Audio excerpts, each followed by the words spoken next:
Ekki fínt? Ertu að byrja að taka upp? Komið öll sæl og blessuð. Herri, ég ætla að fara yfir hlutverk vaktstjóra og aðeins að skoða það, hvað vaktstjóri gerir.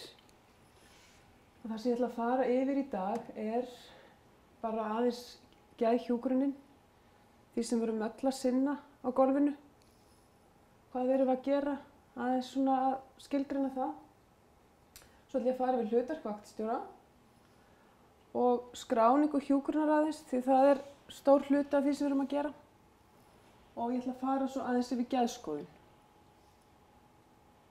Þannig að nú geðhjúkrun, þetta er það sem við gerum. Við erum að sinna einstaklingum sem að eiga við geðræn vandamál að stríða. Þetta eru náttúrulega fólk á öllum aldri og við sinnum fjölskyldum þeirra líka, einhverju leyti. Þetta er alltaf einstaklingsmiðuð nálgun, tökum alltaf mið af einstaklingnum og við verðum að sinna honum eftir því hver hans vandamál eru og hans þarfir eru. Heildræn nálgun, við erum náttúrulega alltaf að skoða einstaklingin út frá því hvaðan hann er að koma og hvernig aðstæður hans eru. Nú, geðhjúkrun er náttúrulega fyrst og fremst samskipti. Það er það sem við erum að gera. Við erum hjá sjúklingnum, við erum að tala við hann. Og ef við ætlum að hjálpa einhverjum með eitthvað, þá verðum við að mynda meðferðarsamband. Hann verður að geta treyst okkur til þess að við náum einhverjum árangri með honum. Og þetta er náttúrulega hlutur sem er oft mjög falinn og erfitt að mæla og það er kannski vandamál í geðhjúkrun að þetta er oft svona, vinnan okkar er oft bara svolítið falin. Þessi samskipti sem okkur finnst óformleg og erum ekki kannski að benda á, en það er alveg stór hluti af því sem við gerum. Það er eiga samskipti við einstaklingin.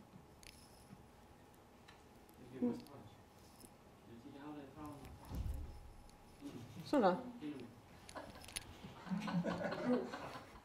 Á ég að setja það upp í... Nei. Já, auðvitað erum við að beita einhverjum sálfélagslegum meðferðum líka. Það er náttúrulega ýmislegt sem er til, ýmislegt fræðilegt og evidence-based. Og svo er það náttúrulega lyfjameðferðir. Auðvitað er það eitthvað sem við sinnum, en það er svo lítill partur af því sem við gerum, að gefa lyf. Svo áhættumat er eitthvað sem við finnum stöðugt að hafa í huga. Og ég veit ekki, kannski er maður, þegar maður er búinn að vinna í einhvern tíma, bara alltaf að gera áhættumat á þess að vera mjög meðvitaður um það. Og geðskoðun, og þetta tvinnast náttúrulega allt saman. Þú átt samskipti við einstaklinginn, þú ert að meta hvernig hún líður og hvað hann er að segja þér. Það er náttúrulega geðskoðunin er þarna og áhættumatið er inn í þessu líka. Þannig að þetta eru samskipti, fyrst og fremst. Og endilega ef þið hafið einhverja spurningar eða viljið bæta ykkur við, ef ég er að gleyma ykkur, þá komið með það. Heyrðu, hlutverk vaktstjóra. Ég ætla að fara aðeins yfir það sem ég kannski er fyrst og fremst að taka þetta út frá okkar deildum, öryggis- og réttargeðdeildinni. En auðvitað er þetta svipað á öðrum deildum. Nú, vaktstjórinn, hann ber ábyrgð á að verkefnin séu framkvæmd, að það sem þarf að gera, að því sé sinnt. Og hann útdeilir þá verkefnum til þeirra sem er í vinnu með honum. Þetta er bara ákveðin skipulag og svo hefur hann yfirumsjón með hjúkrunarmeðferðum og tekur móti nýjum sjúklingum eða allavega að bera ábyrgð á því að það sé gert og hefur passar upp að hjúkrunarmeðferðir og meðferðaráætlunum sé sinnt og þær séu byrjaðar við komandeild. Og eins og þetta er fyrir okkur, þá erum við að uppfæra hjúkrunarmeðferðir einu sinni í viku meina, það náttúrulega er eitthvað sem er gert á flestum deildum en auðvitað þá stundum að gera það oftar. Það fer eftir hvernig ástand sjúklingsins er. En yfirleitt gerum við þetta einu sinni í viku. Það er ekki nema að sé eitthvað sérstakt að við þurfum að gera það fyrr. Nú, hlutverk vaktstjóra er líka að passa að sé nóg mönnun á deildinni. Að kalla út ef þarf. Oft í samráði við næsta yfirmann. Þannig að verður að vera tryggt að sé nóg mönnun. Tengslum við það er að skipuleggja ferðir sjúklinga, handleika sem við gerum mjög mikið á báðum deildum. Og svo er það að bera ábyrgð á að sé framkvæmd íhlutunar eigi sér stað. Það er bara að taka lífsmörk, það er ýmislegt fagprufur, lyfjagjafir. Getur verið bara, já, þetta er yfirleitt þetta. Og svo er það skráning hjúkrunar sem er stór hluti af því sem við erum að gera. Ég ætla að fara aðeins nánar í það á eftir. Og öryggi. Við berum ábyrgð á öryggi sjúklinga og starfsmanna. Og við þurfum að meta, þetta er allt frá því að vera náttúrulega bara að hugsa út frá því er sjúklingurinn hættulegur sjálfum sér eða öðrum. Og þarna er náttúrulega fyrri saga gríðarlega mikilvæg. Er sjúklingurinn, hefur hann sögu að sjálfskaða eða sjálfsvígstilraunir? Hvað hefur hann sagt okkur? Hefur hann beitt ofbeldi? Og svo náttúrulega bara tengt öryggi allra, þá er mönnun þar inni. Við verðum að tryggja lágmarksmönnun. Nú, hlutverk vaktstjóra er líka að skipuleggja fræðslu. Og þetta er náttúrulega eins og með fræðsluna. Ef við tökum fræðslu til sjúklinga og aðstandenda þá er hún oft mjög óskipulögð og eitthvað sem við notum bara í samtalinu. Við tölum við sjúklinginn og erum fræðan heilmikið án þess kannski að vera meðvituð það einu sinni. Og oft er maður líka í að fræða aðstandendur, kannski grípa þeim á ganginum þegar þau eru að fara frá sínu fólki og þá þarf að spyrja spurninga eða bara fá stuðning. Þannig að þetta er kannski eitthvað sem er meira á móttökugeðdeildunum. Þá er náttúrulega mjög mikið flæði af aðstandendum, margir sjúklingar. Þannig að, en alltaf eitthvað sem við þurfum að hafa í huga. Eru þið með einhverjar spurningar? Er ég að gleyma einhverju? Er eitthvað annað sem að vaktstjórinn gerir? Fullkomið. Fíla það. Heyrðu, skráningin, þetta er mikilvægur hluti af því sem við erum að gera. Og myndir reyndar vilja bara fara inn í sögukerfið. Sko, það sem við erum að gera, við erum að skrá upplýsingar sjúklinginn, upplýsingaöflun. Og þá fáum við fram hver helstu vandamál sjúklingsins, hvað það er sem af hverju hann er kominn til okkar. Þá getum við sett á hann hjúkrunargreiningar. Það er alltaf vandamálin sem við ætlum að takast á við með sjúklingnum. Og út frá því setjum við hjúkrunarmeðferðir og verkþætti. Þannig að ég ætla bara að reyna að koma mér út úr þessu. Hvernig ger ég það? Svona. Og sýna ykkur aðeins, fara inn í sögukerfið býtum við.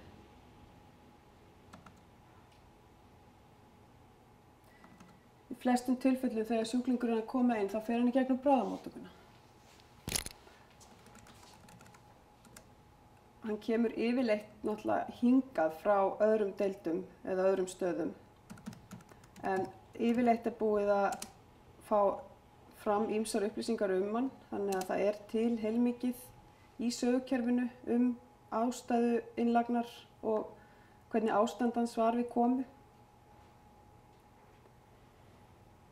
Þannig að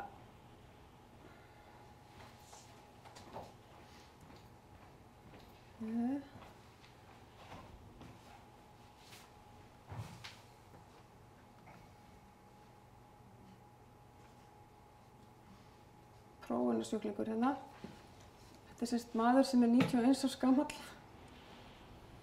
og hann kemur hérna inn og það er maður skrifar náttúrulega, maður skrifar niður og hérna tekur bara þessar bráða upplýsingar sem eru mikilvægastar. Hvað er að, af hverju er hann að koma, ástæða innlagnar, ástand og aðdragandi.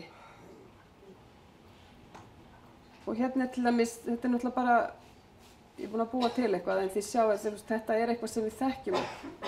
Ástæða komu, beitti vinsin ofbeldi versnandi geðráseinkenni og svo hérna aðdragandi ástandu komu. Þá bara lýsir maður því hvernig hann kemur inn og hvernig hans útlit var. Svo, sko þið sjáu hérna til hliðar, maður setur almennar upplýsingar, þannig ekki að fara í gegnum þetta allt. En þetta, það sem maður skrifar í byrjun, það er svona þessar bráða upplýsingar sem eru mikilvægastar að vita. Maður verður alltaf að vita hvort að sjúklingurinn er með ofnæmi eða ekki. Alltaf að spyrja því.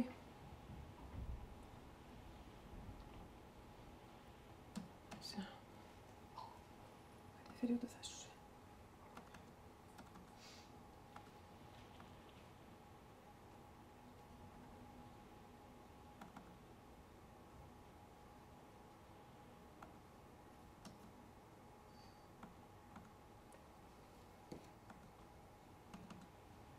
Nú er ég stökk. Getur einhver hjálp mér? Ég er skegg bara.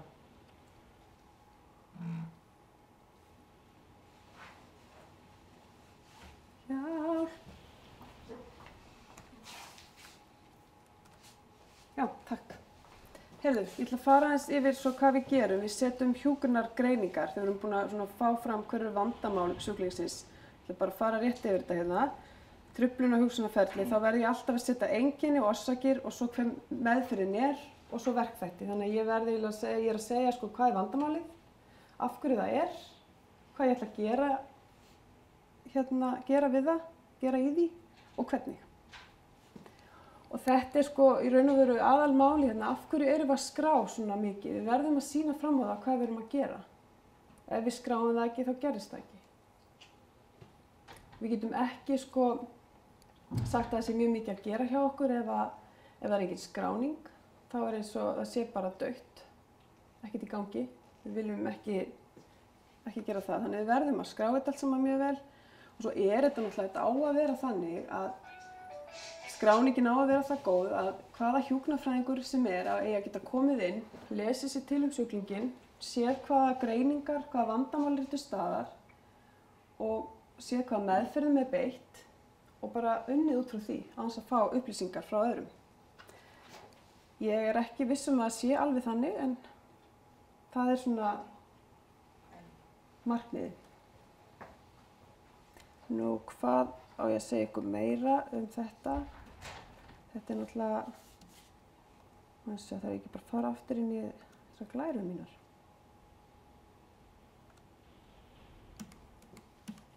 Já.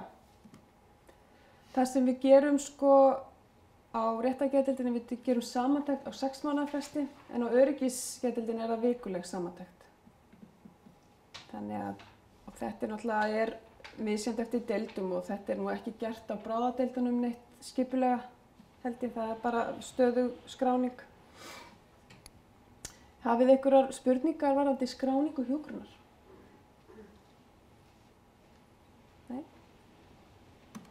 Ok, þá ætlum ég að fara aðeins yfir geðskoðun. Það er náttúrulega eitthvað sem er mikilvægt að við sinnum. Hvað erum við að skoða þegar við erum að horfa á einstaklinginn? Nú, við skoðum geðslagið eða affekt eins og er oftast notað. Og þá erum við að skoða hver tilfinningaleg líðan einstaklingsins. Hvað sjáum við? Er hann jafnblindur? Er hann örlindur? Þunglyndur? Kvíðinn, hvað sjáum við, hann pirraður og reiður? Hvernig hegðar hann sér, sko, maður getur, ef til dæmis einstaklingar eru með eitthvað svona árætt og þráhyggju, þá náttúrulega sér maður kannski einhver endurtekna hegðun, þær sé mjög oft eða eitthvað slíkt og þetta er náttúrulega gefið til kynna að sjúklingurinn er haldinn ákveðnum sjúkdómi. Nú, við skoðum áttun og minni. Er hann áttaður á stað og stund og eigin persónu? Og ég held að við getum alveg tekið okkur á þarna að spyrja sjúklinginn hvaða tími er, hvar ertu? Yfirleitt kemur það kannski fram í samtalinu en það mætti spyrja nánar út í þetta og það er náttúrulega eins og með þegar sjúklingar eru veikir þá skerðist einbeitingin oft mjög mikið, athygli minnkar og þeir eiga oft erfitt með að kannski að horfa á heila bíómynd eða lesa bók, það verður þeim mjög erfitt. Svo hérna skoðum við ranghugmyndir og það er náttúrulega einkenni ýmissa geðsjúkdóma. Náttúrulega margir sem að fara í geðrof, þeir fá ranghugmyndir. Það tengist líka öðrum sjúkdómum, þetta er svona talað um geðrof eða psykósu. Það er einkenni geðklofa, það getur komið fram í djúpu þunglyndi, það getur komið fram í maníu líka. Og það er búið að flokka ranghugmyndir niður í svona ákveðna tegundir af ranghugmyndum. Og það er kannski algengasta sem við sjáum, það er svona paranoid ranghugmyndir, aðsóknar ranghugmyndir þar sem þú telur einhver sjá eftir þér, vilji þér eitthvað illt. Oft er CIA kannski eftir þér, það er ýmislegt sem að maður hefur séð. Svo er ranghugmyndir eins og skírskotunar ranghugmyndir, þar sem að þú telur að það sé verið að skírskota í þig, kannski fréttaflutningur, það er verið að tala til þín beint eða eitthvað í blöðunum sem að er bara verið að setja fram fyrir þig. Það getur verið svona stórmennsku ranghugmyndir, svona grandiós, að þú sért að fara, þið sért á barmi heimsfræðar eða sért gegnir ykkur mjög mikilvægu hlutverki.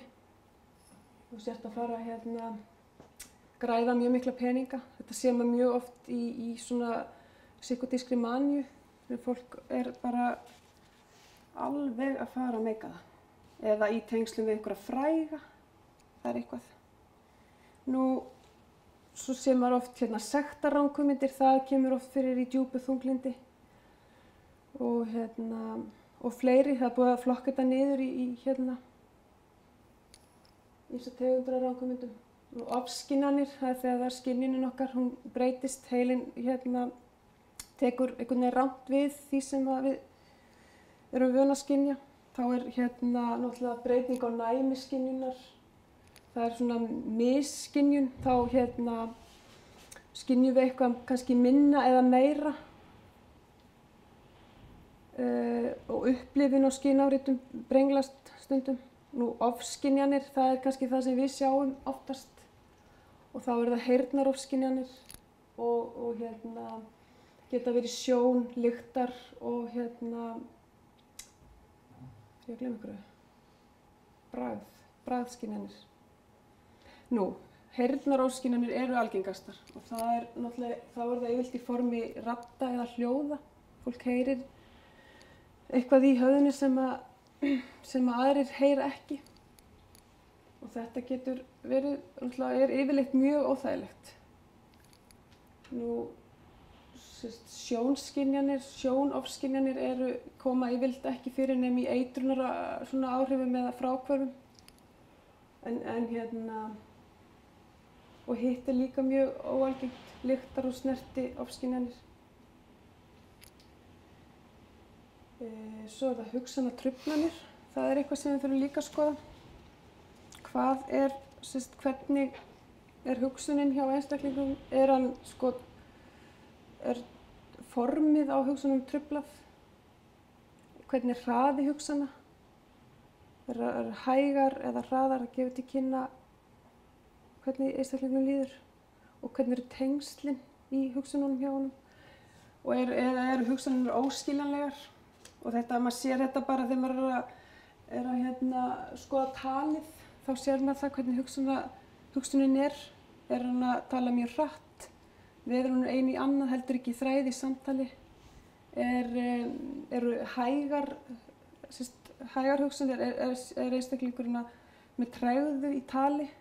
Á hann erfitt með að svara hann seint?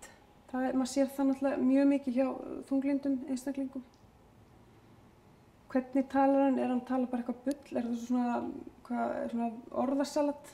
Kemur bara eitthvað steypa sem þú skilur ekki? Þannig að það er ýmislegt sem að við sjáum og yfirleitt þegar við erum í geðskoðun þá náttúrulega erum við að skoða einstaklingin því að það sem hann segir þér er náttúrulega bara svo lítið hluti af því það sem við sjáum. Líkamstjáningin og hvernig hann ber sig, það segir svo mikið meira. Og ég meina þegar þú hittir einstakling sem er niðurlútur og horfir ekki augun á þér en segir samt honum líði vel, þá kannski er ekki alveg tilbúin að kaupa það. Og náttúrulega útlitið, það skiptir miklu, hvernig ber einstaklingurinn sig, hvernig klæðir hann sig, er hann hreinn, óhreinn, einhverjir kækir eða ósjálfráðar hreyfingar, hvað sjáið þið? Og það er náttúrulega þegar maður er að gera geðskoðun, þá náttúrulega lýsir maður því sem maður sér. Maður segir kannski sjúklingurinn er góða líðan en er niðurlútur í viðtali, myndar ekki augnsamband og brosir aldrei. Þú veist, maður lýsir því sem maður sér. Þannig að, og þetta er mjög mikilvægt að gera og það er eins og ég var að tala um áðan, þessi samskipti sem við eigum. Það sem að geðhjúkrun snýst að eiga samskipti við fólk, byggja upp traust meðferðarsamband og þú ert að gera geðskoðun, þú ert að gera áhættumat, allt í þessum samskiptum. Og þú gerir þetta bara einhvern veginn svona allt í einu. En auðvitað er svo mikilvægt fyrir okkur að setja þetta aðeins niður og sjá hvað við erum að gera. Því að þetta er svo falið, þetta er svo erfitt einhvern veginn að mæla þetta og meta þetta. Það verður oft svona, hvað er ég að gera þetta? Þú veist, ég er ekkert að gera. En við erum að gera heilmikið og verðum bara svona að setja þetta aðeins niður og skoða hvað er sem við erum að gera. Er ég að gleyma ykkur, held ég? Ég er nú ekki með meira, en endilega erum einhverjar spurningar eða pælingar.